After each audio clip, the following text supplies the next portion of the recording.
அவங்க எங்க last time miss பண்ணாங்க, அந்த மிடில்ல வந்து அவங்களால ஃபயர் பண்ண முடியல. ஸோ அத வந்து கிளென் பிலிப்ஸ், அப்புறம் Jason holder and Washington Sundar இவங்கள வச்சு அந்த ஹோல்ஸ் அடைச்சிருக்காங்க. கிளென் பிலிப்ஸுக்கு இன்டர்நேஷனல்ல வந்து ஒரு எக்ஸ்ட்ரார்டினரி ரெப்புடேஷன் இருக்கு. அவர் ஒரு ப்ராப்பர் ஃபீல்டர், நல்ல பேட்டர், டெக்னிக்கலி சவுண்ட் பேட்டர் அப்படின்னு ஒரு நல்ல ரெப்புடேஷன் இருக்கு. பட் ஆனா ஐபிஎல்ல வந்து அவரால அத ரெப்ளிகேட் பண்ண முடியல. எஸ்ஆர்ஹெச்சுக்கு ஆடுனாரு. அங்கங்க ஒரு 6 அங்க 6 அப்படிதான் அடிச்சாரு. ஒரு இன்ஜூரி. அதனால ஒரு ப்ராப்பரா ஐபிஎல்ல வந்து அவர் எஸ்டாப்ளிஷ் ஆக முடியல. So maybe this might be a great season for Glenn Phillips. Okay, இம்ப்ரெசிவா இருக்கு. அவங்க பவுலிங் வண்டி வண்டியா வச்சிருக்காங்க. பவுலிங் வச்சே வந்து பிளேயிங் 11 ஃபுல்லா போட்டுடலாம். அந்த மாதிரி வச்சிருக்காங்க. இன்னும் அவங்க வந்து மிடில் ஆர்டர் பேட்டிங் வந்து சார்ட் அவுட் பண்ணல. நான் இப்போ அகைன் அதான் சொல்லுவேன். இவங்க வந்து டேவிட் மில்லரோ மாதிரி ஒரு ஆளுக்கு வந்து போயிருக்கலாம். அட்லீஸ்ட் ட்ரையாவது பண்ணிருக்கலாம் பேஸ் பிளேஸ்க்குன்னு சொல்லிட்டு. அண்ட் அந்த மாதிரி பிளேயர்ஸ்க்கு போகாம திருப்பியும் வந்து பவுலர்ஸ்க்கே தான் இன்வெஸ்ட் பண்ணிருக்காங்க. இப்போ அசோக் சர்மாக்கு இன்வெஸ்ட் பண்ணிருக்காங்க.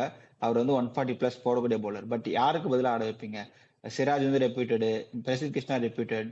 ஸோ இவங்க 2 பேர் மேல அன்டில் ரொம்ப ஓவர்டு பண்ணாம பெர்ஃபார்ம் பண்ண மட்டும் தான் அவங்களை எடுக்க முடியும். ஸோ அது ஓகே, அவங்க maybe backup, strong backups. But இன்னும் அவங்க மிடில் ஆர்டர்ல வந்து வாஷிங்டன் சுந்தர், அதுக்கப்புறம் வந்து இது பிலிப்ஸ் 2 பேருமே வந்து அன்ப்ரூவன் இன் IPL, especially in batting. So அந்த 3 பேர் அந்த 500 ரன் அடிக்கல, தலைக்கு 500 ரன் அடிக்கலன்னா அவங்களதான் அவங்களோட சீசனே முடிஞ்சிடும். ஸோ சாய் சுதர்சனோட பேட்டிங்கை டீகோட் பண்ணிட்டு இருக்காங்க. And Buttler not in great touch with international league. So பெருசா இப்போ நடக்கிறதுல. ஸோ கில்லு நமக்கே தெரியும், கொஞ்சம் அவர் நிறைய இன்ஜுரி கன்சர்ன்ஸ்லாம் இருக்கு. T20 வேர்ல்ட் கப்ல ஒழுங்கா பர்ஃபார்ம் பண்ணணும். அப்பதான் அவருக்கு அந்த கான்ஃபிடன்ஸ் வரும். ஸோ ஆப்வியஸ்லி நாளைக்கு ஸ்குவாட் அனௌன்ஸ் பண்றாங்க, தெரிஞ்சிடும் அவர் பேர் கண்டிப்பா இருக்கும்.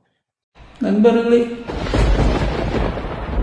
அசையாத மரம் ஒன்று உய்ந்தது கீழே.